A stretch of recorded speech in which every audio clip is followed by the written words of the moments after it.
अच्छा बेटा, नेक्स्ट हमारे पास ब्रेन का सेकंड पार्ट है, that is known as mid brain, या इसको दूसरा नाम बेटा क्या दिया जाता है, मीजन सेफिलोन का। क्या नाम दिया जाता है जी इसको, मीजन सेफलोन का। तो अगर बेटा मिड ब्रेन की बात की जाए तो कहता है कि ये ह्यूमंस के अंदर रिड्यूस्ड है, यानी कि इतना ये वेल डेवलप नहीं है। और इसके अगर बेटा फंक्शंस की बात की जाए तो आपकी बुक में इसके मेन उसने 3 फंक्शंस बताए हैं। पहला इसका जो फंक्शन है बेटा, जो आपने याद रखना है वो क्या है जी, कि it is just a relay centre.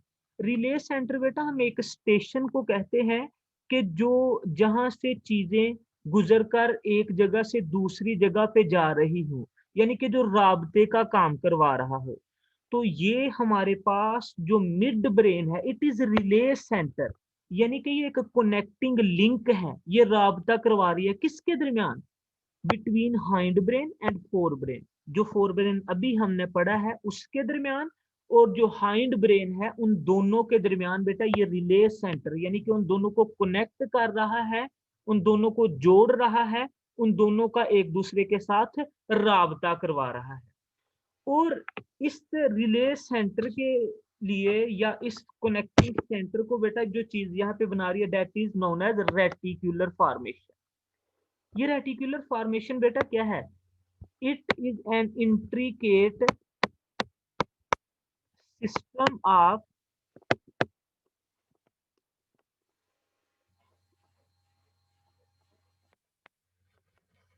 Loose neurons. ठीक है, ये क्या है बेटा, एक इंट्रिकेट सिस्टम है किसका, लूज न्यूरॉन्स का, यानी कि एक पेचीदा सा स्ट्रक्चर है जिसमें न्यूरॉन्स लूजली अरेंज्ड होते हैं। और ये जो स्ट्रक्चर है बेटा ये एक्सटेंड हुआ है, फैला पड़ा है पूरे ब्रेन में।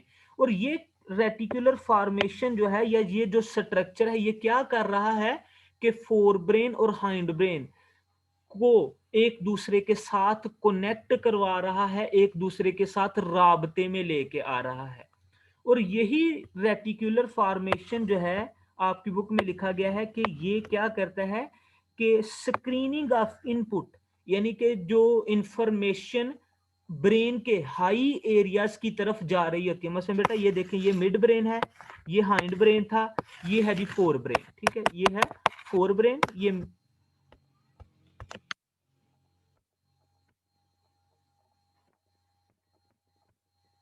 मेरे पास है जी मिड ब्रेन, और ये है जी हाइंड ब्रेन। तो होता क्या है कि जब जो इंफॉर्मेशन है वो यहां से यहां जा रही हो, तो ये जो फोर ब्रेन है ना, यहाँ पे बेटा ब्रेन के हाई एरियाज हैं, तो उनकी तरफ इम्पल्स को भेजने से पहले, या इंफॉर्मेशन को भेजने से पहले, जो मिड ब्रेन है ये इस इंफॉर्मेशन की स्क्रीनिंग करता है, यानी कि उसकी जांच पड़ताल करता है कि क्या ये हाई एरियाज की तरफ भेजी जानी चाहिए या नहीं भेजी जानी चाहिए, क्या इसको भेजना जरूरी है।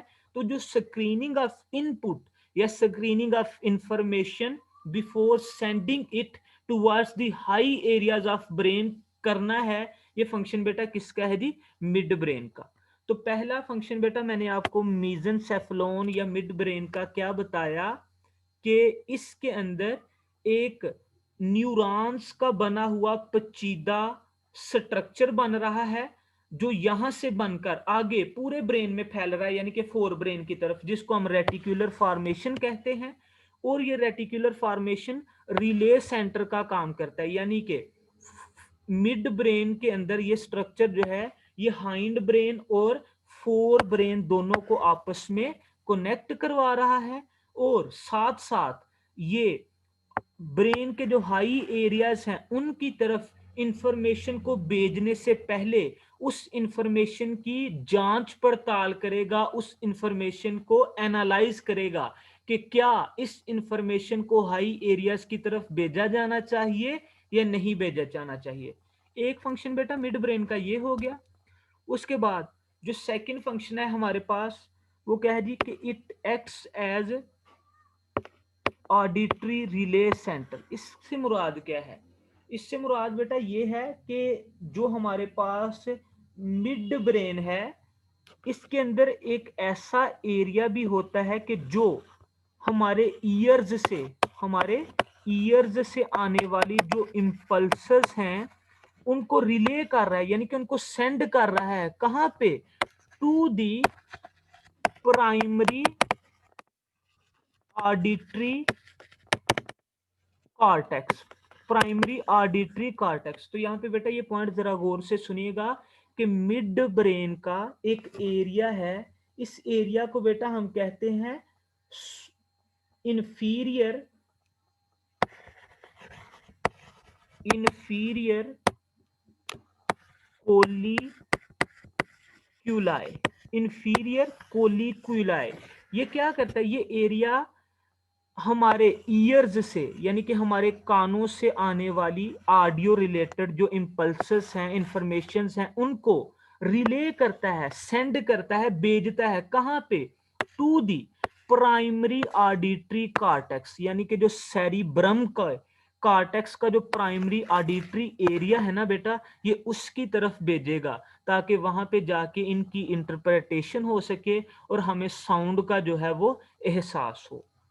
तो दूसरा फंक्शन बेटा इसका ये हो गया। थर्ड फंक्शन इसका क्या है कि it controls the reflex movement of eyes, यानी कि बेटा जो हम ब्लिंकिंग ऑफ आईज है ना हमारी, मसलन अगर सामने से आता हुआ पत्थर देख के हम अपनी आंखों को जल्दी से बंद कर लेते हैं ना चाहते हुए भी, तो वो जो रिफ्लेक्स मूवमेंट ऑफ आईज है उसको कौन कंट्रोल कर रहा है, हमारा मिड ब्रेन। और इस फंक्शन के लिए बेटा जो स्ट्रक्चर मिड ब्रेन में मौजूद है उसको हम कहते हैं जी सुपीरियर कोलिकुलाई। सुपीरियर कोलिकुलाई, तो ये बेटा रिफ्लेक्स मूवमेंट ऑफ आईज को कंट्रोल करने के साथ साथ विजनरी रिले सेंटर का काम भी करता है, यानी कि आंखों से आने वाली जो इंफॉर्मेशन है उसको ये प्राइमरी विजनरी कॉर्टेक्स की तरफ भेजेगा ताकि वहां पे उसकी इंटरप्रिटेशन करके हमें लाइट की सेंसेशन हो सके। तो मिड ब्रेन के बारे में बेटा मैंने क्या बताया कि मिड ब्रेन को हम मेसेंसेफिलॉन भी कहते हैं। ह्यूमंस के केस में ये कोई इतना ज्यादा वेल डिवेलप्ड या बड़ा स्ट्रक्चर नहीं है, बिल्कुल एक छोटा सा स्ट्रक्चर है, रिड्यूस्ड इन कंपोजिशन है। और इसके तीन मेन काम हैं, कौन कौन से। पहला काम बेटा मैंने आप लोगों को बताया कि इसके अंदर एक स्ट्रक्चर बनता है जिसे रेटिकुलर फॉर्मेशन कहते हैं, जो असल में क्या है, लूजली अरेंज्ड न्यूरॉन्स का एक इंट्रिकेट सिस्टम, यानी कि पेचीदा सिस्टम है जो मिड ब्रेन में बनकर आगे फोर ब्रेन की तरफ फैल रहा है, यानी कि उसके जो न्यूरॉन्स हैं वो फोर ब्रेन की तरफ भी जा रहे हैं। और ये रेटिकुलर फॉर्मेशन क्या करता है कि हाइंड ब्रेन और फोर ब्रेन जो है, हाइंड ब्रेन और फोर ब्रेन जो हैं उनके दरमियान ये रिले सेंटर का काम कर रहा है, यानी कि इंफॉर्मेशन को हाइंड ब्रेन से यानी कि नीचे से फोर ब्रेन की तरफ भेजेगा। और जब ये इंपल्स को हाइंड ब्रेन से फोर ब्रेन की तरफ भेज रहा होगा उस दौरान ये क्या करेगा, उस इनपुट की या इंफॉर्मेशन की स्क्रीनिंग करेगा कि क्या ये जरूरी है, भेजी जानी चाहिए या नहीं भेजी जानी चाहिए। एक काम। दूसरा काम बेटा मैंने बताया कि मिड ब्रेन जो है ये ऑडिटरी रिले सेंटर का काम करता है। इसका मतलब क्या है कि हमारे कानों से आने वाली जो इंफॉर्मेशन है ना, हमारे जो ईयर रिसेप्टर्स हैं उनसे आने वाली जो इंफॉर्मेशन है उसको ये रिले करता है, सेंड करता है कहाँ पे, का जो सेरिब्रम है उसके अंदर जो प्राइमरी ऑडिटरी कॉर्टेक्स है उसकी तरफ। और इसके लिए बेटा इसमें जो स्ट्रक्चर मौजूद है जो ये काम कर रहा है उसको हम क्या कहते हैं जी, इंफीरियर कोलिक्यूलाई। ठीक है। और दूसरी तरफ बेटा मैंने क्या बताया कि तीसरा इसका काम क्या है कि it also controls the reflex movement of eyes, यानी कि हम जब फास्ट इनवॉलेंट्री हमारी आईज मूव करेंगी, ब्लिंक करेंगी, तो वो किसकी वजह से करेंगी, मिड ब्रेन की तरफ।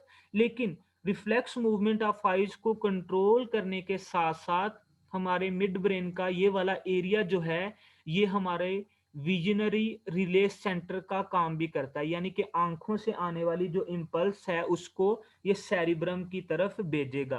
और उसके लिए बेटा जो इसमें एरिया मौजूद है उस एरिया को क्या कहा जाता है जी, सुपीरियर कोलिक्यूलाई, सुपीरियर कोलिक्यूलाई। तो this was all about mid brain के मिड ब्रेन के बेटा फंक्शंस क्या हैं एटसेट्रा। इसके बाद बेटा हमारे पास लास्ट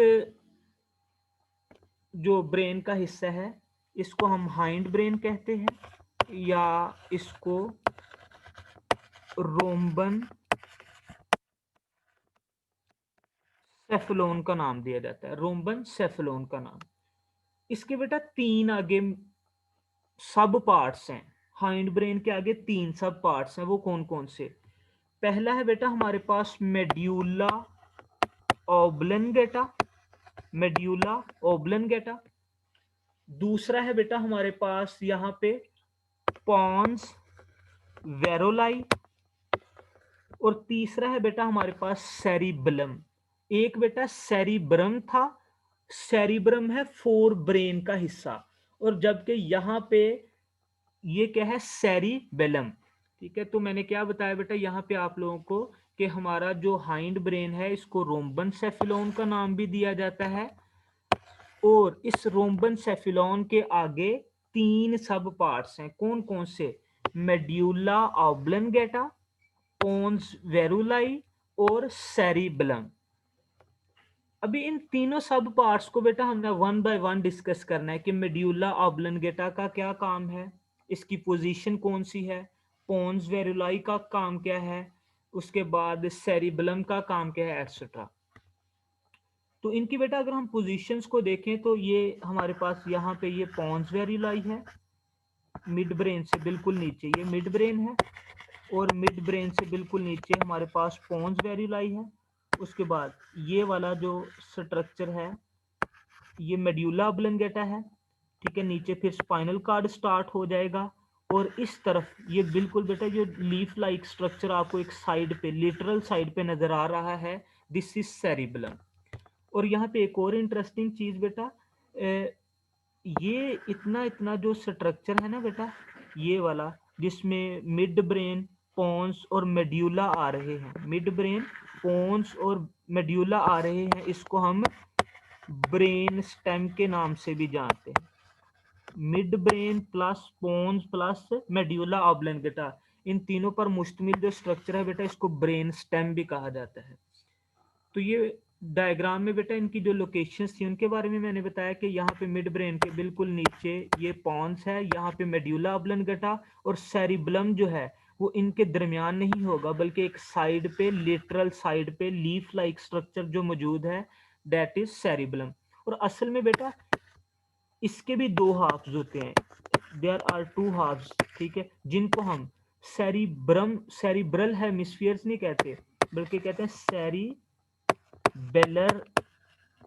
हेमिस्फीयर्स। आपको यहाँ पे आगे एक ही नजर आ रहा है, पीछे इसका एक और हेमिस्फीयर भी मौजूद है। तो चलें इनके अभी बेटा फंक्शंस की बात कर लेते हैं कि मेड्यूला के फंक्शंस क्या हैं हमारे पास, उसके बाद पॉन्स वेरुलाई के क्या हैं, और सेरिबलम के फंक्शन क्या हैं। तो अगर बेटा फर्स्ट ऑफ ऑल मैं मेड्यूला ऑब्लंगेटा की बात करूं तो ये हमारे मोस्टली जो इनवॉलंटरी फंक्शंस हैं, जो ऑटोनोमिक फंक्शंस हैं, उनको कंट्रोल करता है। जैसा कि हमारी जो ब्रीदिंग है, यानी कि जो सांस लेने का अमल है, उसको बेटा कौन कंट्रोल कर रहा है? Medulla oblongata. उसके बाद हमारी जो हार्ट बीट का जो रेट है, यानी कि दिल के धड़कने की जो रफ्तार है, उसको कौन कंट्रोल कर रहा है जी? Medulla oblongata. फिर ब्लड प्रेशर को कंट्रोल करने के साथ बेटा किसका तल्लक है? मेड्यूला ऑब्लंगेटा का। फिर जो स्वॉलोइंग का प्रोसेस है, यानी कि ड्यूरिंग फीडिंग, जब हम खुराक को निगलते हैं, यानी कि फेरिंग्स से ईसोफेगस की तरफ भेजते हैं, तो उसको भी कौन कंट्रोल कर रहा है जी? Medulla oblongata. इसके अलावा बेटा secretion of glands, secretion of gland, उसको कौन कंट्रोल कर रहा है? Medulla oblongata. उसके अलावा डाइजेशन के प्रोसेस को, यानी कि हमारी बॉडी में बेटा जो खुराक डाइजेस्ट हो रही है उस प्रोसेस को कौन कंट्रोल कर रहा है जी? Medulla oblongata.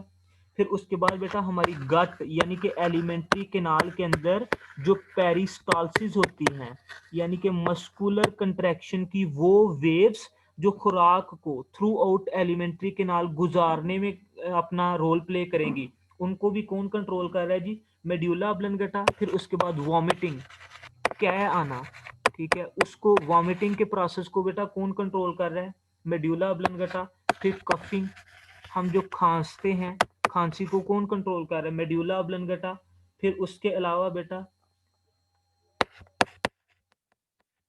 हिकपिंग, यानी कि जो हिचकी आती है, हिचकी को कौन कंट्रोल कर रहा है बेटा? Medulla oblongata.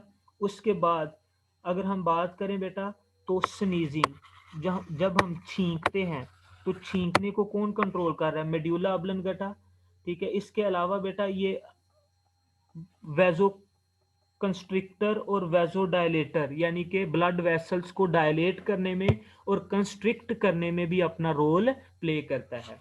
तो यहाँ पे बेटा मैंने हाइंड ब्रेन या रोम्बेनसेफेलॉन जो है उसके फर्स्ट पार्ट मेड्यूला ऑब्लंगेटा को डिस्कस किया।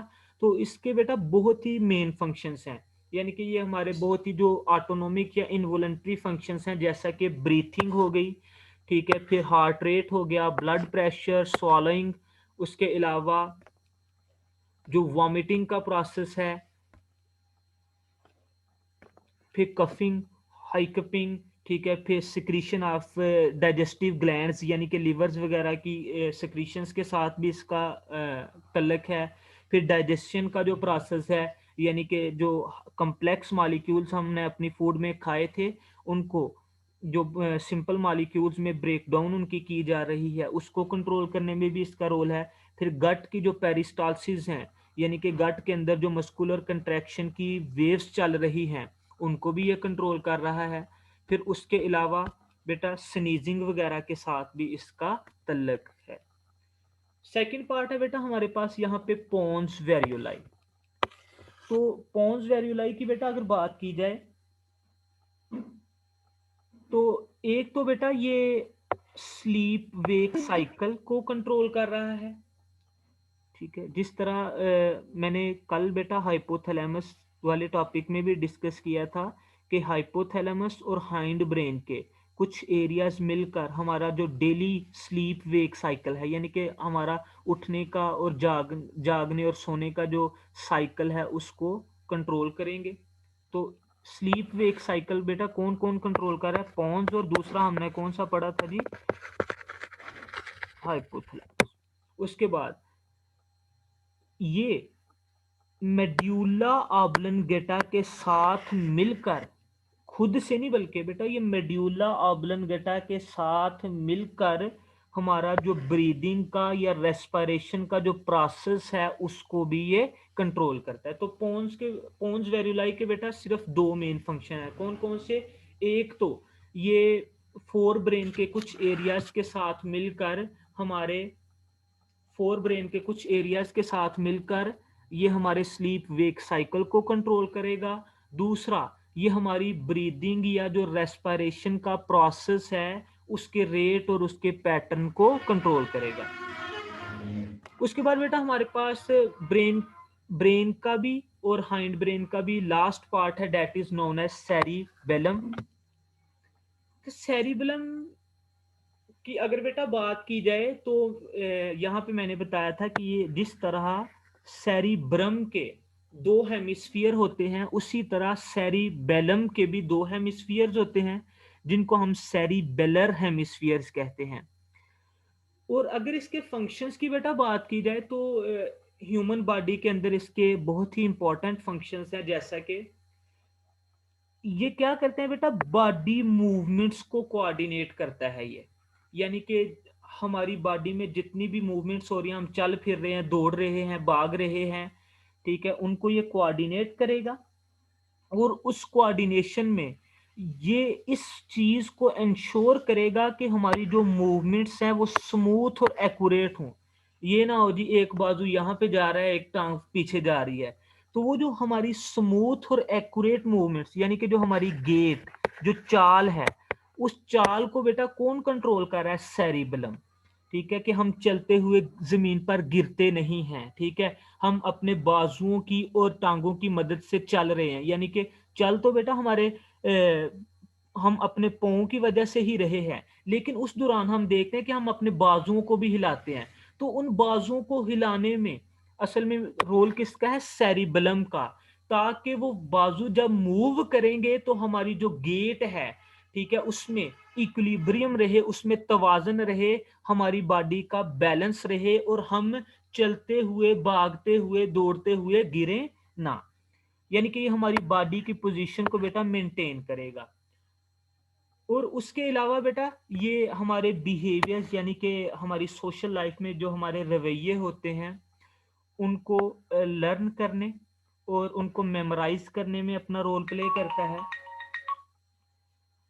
और अगर बात की जाए वर्टिब्रेट्स की तो सबसे जो वेल डिवेल्प्ड सेरिबेलम है वो बेटा पाया जाता है बर्ड्स में। थ्रू आउट द वर्टिब्रेट्स जो सबसे वेल डिवेल्प्ड सेरिबेलम पाया जाता है that is found in birds. क्यों? क्योंकि बेटा आप देखते हैं कि बर्ड्स ने कितनी बुलंदियों पे, ठीक है, सौ सैकड़ों फुट की बुलंदी में बेटा उन्होंने उड़ना होता है और ड्यूरिंग देयर फ्लाइट, ठीक है, उनको बड़ा बॉडी को बैलेंस में रखना पड़ता है, यानी कि उनको ज्यादा इक्विलिब्रियम, ज्यादा एक्यूरेट ओरिएंटेशन और ज्यादा बैलेंस की जरूरत है। तो इसलिए उनका जो सेरिबलम है वो एनलार्ज्ड भी है और दूसरों की निस्बत वेल डिवेल्प्ड भी है। तो यहाँ पे बेटा सेरिबेलम के बारे में मैंने क्या जिक्र किया कि सेरिबेलम की अगर बात की जाए तो ये हाइंड ब्रेन का मेड्यूला ऑब्लिंगेटा और पोन्स वेरुलाई के अलावा थर्ड पार्ट है। स्ट्रक्चर को एज सच बेटा आपकी बुक में इतना ज्यादा एक्सप्लेन नहीं किया गया या इसकी अनाटमी को उसने एक्सप्लेन नहीं किया गया कि सेरिबेलम होता है, इस तरह का होता है, इसमें फलां तरह के सेल्स होते हैं एक्सेट्रा, वो कोई चीज नहीं लिखी। यहाँ पे जस्ट उसने फंक्शंस के बारे में बताया। तो अगर मैं फंक्शंस की बात करूं तो सेरिबेलम के बेटा जो मेन फंक्शन है वो क्या है कि ये बॉडी मूवमेंट्स को कंट्रोल करता है। यानी कि जब हम वॉकिंग कर रहे हों, ठीक है, जब हम रनिंग कर रहे हों तो उस दौरान ये हमारी बॉडी की जो मूवमेंट्स हैं उनको स्मूथ और एक्यूरेट रखने में यकीन दहानी करवाएगा। यानी कि हमारी बॉडी पोजीशन या जो हमारी गेट है, हमारी जो चाल है, उसको इसने मेंटेन करना है। इसके अलावा बेटा ये हमारे जो सोशल बिहेवियर है उनकी लर्निंग और उनकी मेमोराइजेशन में काम करेगा। और लास्ट पे बेटा मैंने बताया है कि थ्रू आउट दी वर्टिब्रेट्स या सब फाइलम वर्टिब्रेटा जो सबसे वेल डिवेल्प्ड और एनलार्ज्ड सेरिबेलम है that is found in birds. Why? Because they need advanced kind of coordination, advanced kind of orientation, balance and equilibrium of body during their flight, so they are having well developed and enlarged cerebrum in in comparison to other vertebrates.